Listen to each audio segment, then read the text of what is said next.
Hey guys, Drew Brown back again with another Games on a Budget. This episode is going to be a little different because I'm going to be talking about a game much older than what's usually featured on this show.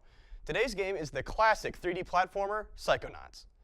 For those of you that don't know, Psychonauts is a cult classic written and directed by the creative mind of Tim Schafer and developed by his company, Double Fine Productions.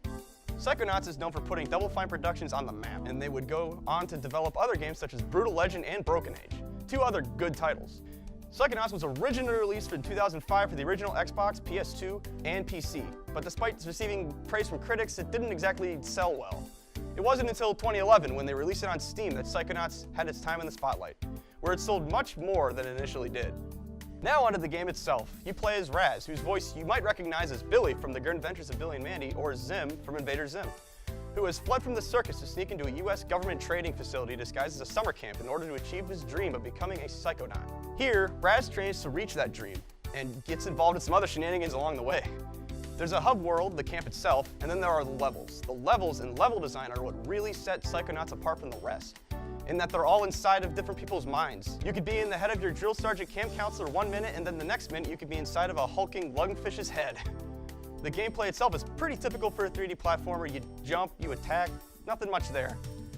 The game is fun, but it doesn't do much in the innovation department gameplay-wise. You do have a couple psychic powers such as levitation and telekinesis, but they aren't exactly part of the core gameplay. The story is pretty good too. It's very original, it starts and ends very nicely, and is even pretty funny at a lot of points. Top of the morning to you, ma'am. And good day to you, Officer Lungfish. How are you today? Oh, damp and happy, can't complain. Again though, what really makes the game a must-play is that's the overall design of the characters and levels. I mean, look at this dude. What is that? The overall art style and the design of the characters are very nice and look just weird. But that's what's really good about Psychonauts. The world is just something so weird, it's refreshing and interesting in a way. In the world we live in today of bland earthen tones in games, Psychonauts really was a nice game to go back for this episode. It was like going back to an old friend in a way. Psychonauts is only $9.99 on Steam, and I'm sure you could find it in used game stores for the good old PS2 or original Xboxes for very cheap as well. But hey, do you have any cheap games we should know about? Tweet at our Twitter at ZTVGoofingOff with the hashtag GOAB.